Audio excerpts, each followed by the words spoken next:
Welcome to the Cannabis Review. I'm delighted to be joined on this episode by Mark Reinders. He's the CEO of Hempflax Group in Europe. Mark, how are you keeping today? Are you well? Yeah, I'm very well. Thank you very much. Excellent. Delighted to have you on the show. I know you're a busy man, so I'm not going to take up too much of your time. Hempflax Group seem to be doing a huge business as of late. Last 2 years seem to be great in terms of turnover for you guys.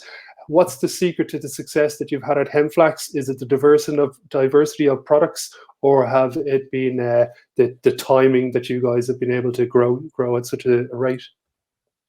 No, I think it's both. First of all, we have 26 years history in the industry, so we have a lot of know-how and experience, and that's good, of course, especially if you look at the newcomers and it's hemp. It's you need a lot of experience to grow it, to harvest it, to process it. So we have this first mover advantage over there.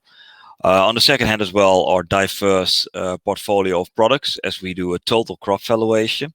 So actually, we're using the crop from the seeds up to the roots, and we bring everything to market, and that makes you less dependent on specific market developments. Especially what's doing quite well now, besides CBD, of course, also the animal bedding. With the woody cord stalk we use for animal bedding. During COVID, a lot of people took an animal and took a pet at home, and they need bedding for the cages. They refresh the cage a bit more than normally because spend quite a lot of time at home, and the product is easy to be sold over the internet. So our diverse portfolio of products really helped us ramping up the results. Amazing. It's anybody who knows anything about the industry in Europe knows that I've been reading a couple of the articles and laughing at some of the titles like Hemp Baron and whatnot, but everybody knows that you're one of the market leaders in Europe when it comes to this industry. Can you tell me about some of the innovations that are happening in hemp? What are, let's say, the two biggest things that you see coming? Because I can only imagine you guys are growing at a certain stage now. There's just going to be new products created for the same type of ingredient. What would you be most likely to shout from the roof about? No, I see a couple of developments going on. Of course, if you look at the nutraceuticals, I see developments in CBD, where everybody first focused in the new market on getting extracts, mixing the extracts with an oil, and sell it as a tincture or a capsule.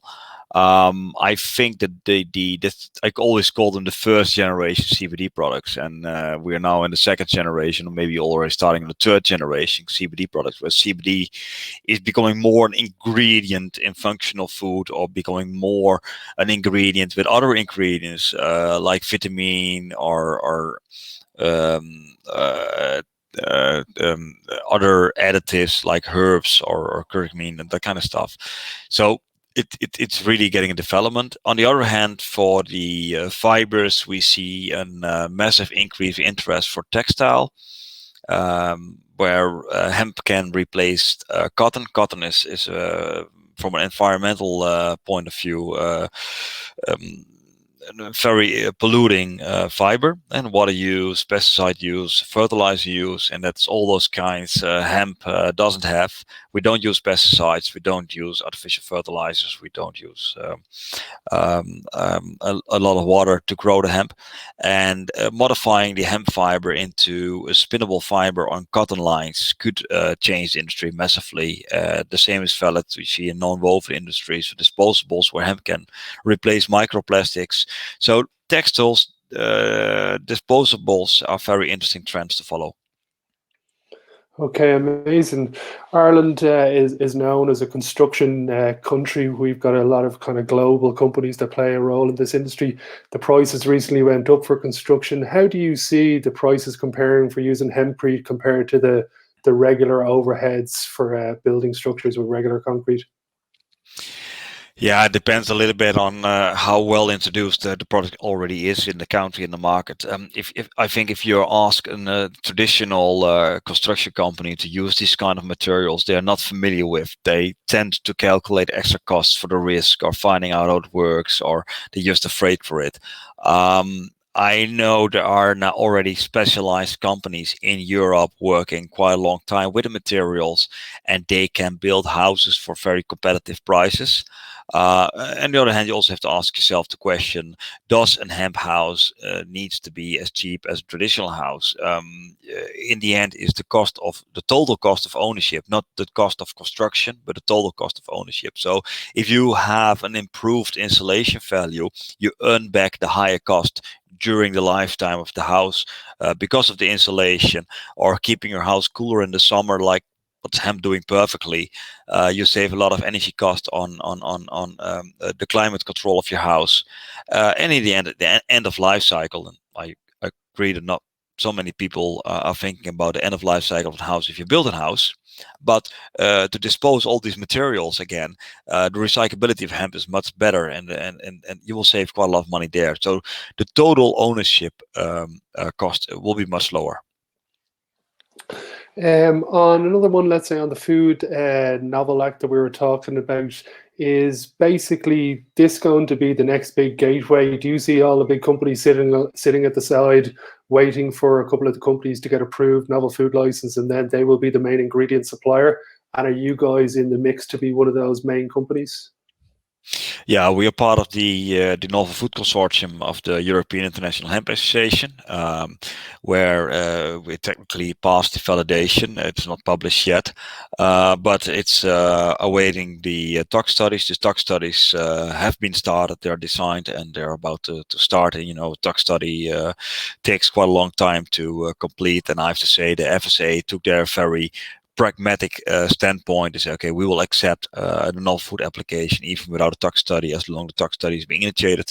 I think they've realized very well that the process of a novel food application takes very long.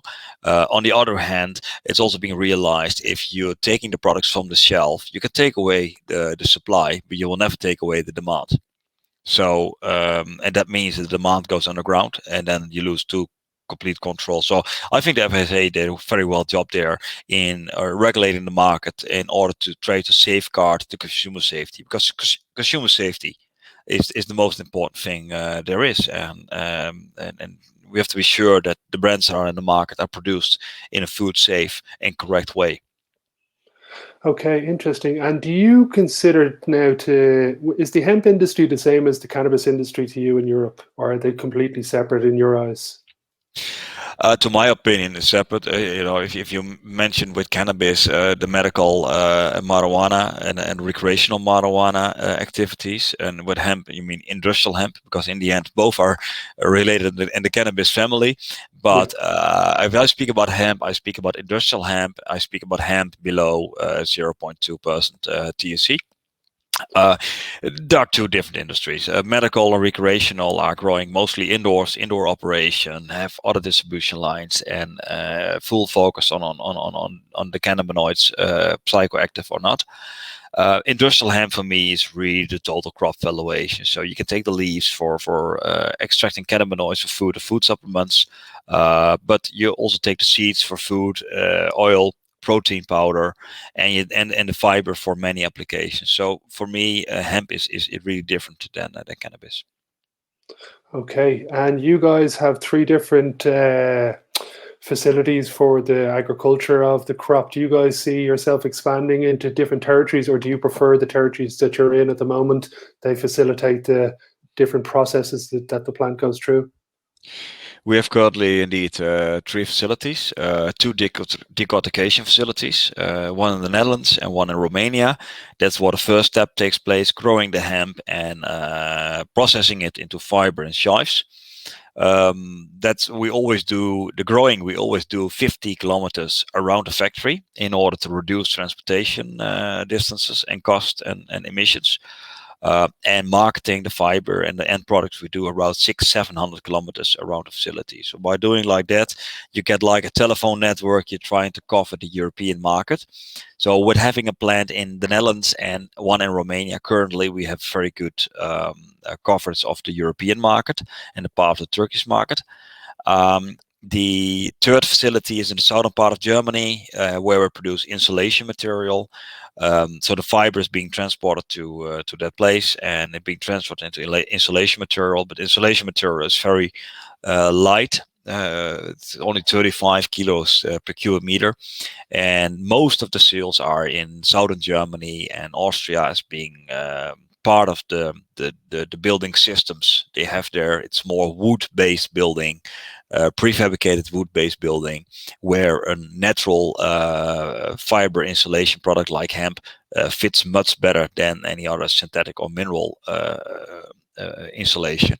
But we see that as soon a factory has reached its maximum capacity and transportation distances to our clients are increasing, we always look for opportunities to set up a facility there as well to serve the market there. But for us, always important, develop the market first before you start growing and building a factory. Smart business strategy. Last thing before I let you go, I know you're a very busy man. What's the big trajectory upwards for hemp industry over the next 2-3 years? What's the one thing that you think is the most exciting thing that's going to come happening? I think what I see happening is that the hype, and I also almost sometimes tend to think it's more craziness around CBD, will come down a little bit. I don't think that hemp growing for CBD only will survive or continue to grow. I think the switch will be made to the total crop valuation more and more. And therefore, you need the infrastructure. So you can't practice total crop valuation if you do not have a professional decortication facility in your area. So what I said before.